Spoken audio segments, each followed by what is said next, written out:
नमस्कार, श्रेष्ठ भारत में आपका स्वागत है। मैं हूं मुक्ता सिंह। मध्य प्रदेश में मुकाबला भले ही बीजेपी और कांग्रेस के बीच नजर आ रहा हो, लेकिन कुछ क्षेत्रीय पार्टियां ऐसी हैं जो दोनों राष्ट्रीय पार्टियों का खेल बिगाड़ सकती हैं।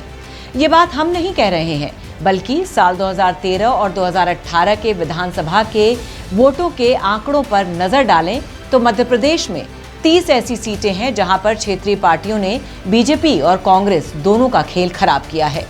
क्षेत्रीय पार्टियों में खासतौर पर बीएसपी, सपा, गोंडवाना गणतंत्र पार्टी, ओवैसी की एमआईएम और आप शामिल है।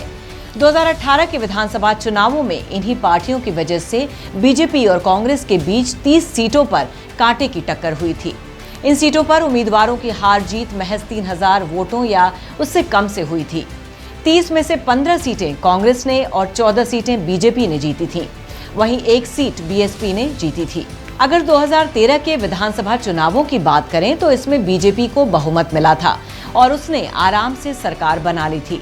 हालांकि उस साल भी 33 ऐसी सीटें थीं जहां 3000 से कम वोटों से बीजेपी और कांग्रेस उम्मीदवारों की जीत हुई थी। 33 में से 18 सीटें बीजेपी को, 12 कांग्रेस को, 2 बीएसपी और 1 निर्दलीय उम्मीदवार को मिली थी। इससे साफ जाहिर होता है कि एमपी चुनाव में छोटी पार्टियों को हल्के में लेने की गलती कोई नहीं कर सकता।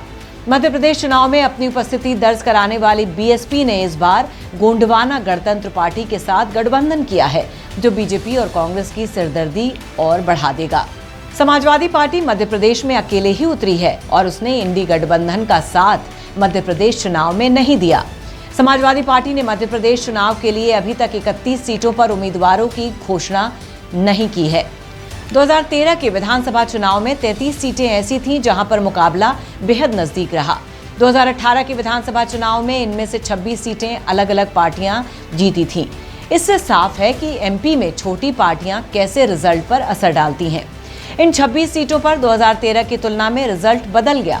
2018 में कांग्रेस 16 और बीजेपी ने 9 सीटें जीती थीं। साथ ही एक निर्दलीय उम्मीदवार की जीत हुई थी। इसके साथ ही इनमें 7 सीटें ऐसी थीं जहां 2013 और 2018 में बीजेपी को ही जीत मिली थी। इनमें कांग्रेस को 4 और बीजेपी को 3 सीटों पर जीत मिली थी। 2018 के विधानसभा चुनाव में 30 सीटों पर उम्मीदवारों की जीत 3000 से कम वोटों से हुई थी। इनमें कांग्रेस 15, बीजेपी 14 और बीएसपी 1 सीट पर जीती थी। इन सीटों पर क्षेत्रीय दलों को जीत हार के अंतर से अधिक वोट मिले थे।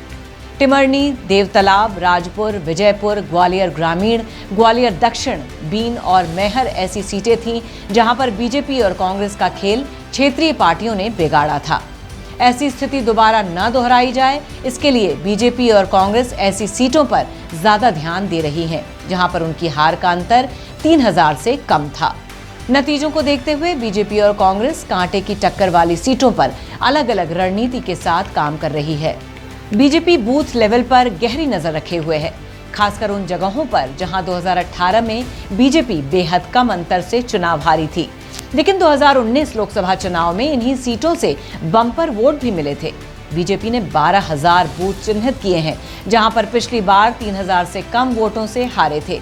दूसरी तरफ कांग्रेस भी जमीनी स्तर पर बूथ को मजबूत करने की रणनीति पर काम कर रही है। पार्टियां कितनी भी रणनीति बना लें, लेकिन वोटर्स तय करेंगे कि इस बार मध्य प्रदेश की कमान किसके हाथ में होगी। इस खबर में फिलहाल बस इतना ही। बाकी खबरों के लिए देखते रहें श्रेष्ठ भारत। और जाते जाते एक और गुड न्यूज आपको बता देते हैं कि श्रेष्ठ भारत परिवार का एक और नया चैनल श्रेष्ठ उत्तराखंड आपके बीच आने जा रहा है। हमें विश्वास है जिस तरह से आपने श्रेष्ठ भारत को इतने कम समय में एक मुकाम पर पहुंचाया, श्रेष्ठ उत्तराखंड को भी आप उतना ही सहयोग और प्यार देंगे। धन्यवाद। श्रेष्ठ भारत पर खबरों से जुड़े रहने के लिए चैनल को सब्सक्राइब करें, बेल आइकन दबाएं और देखते रहें श्रेष्ठ भारत।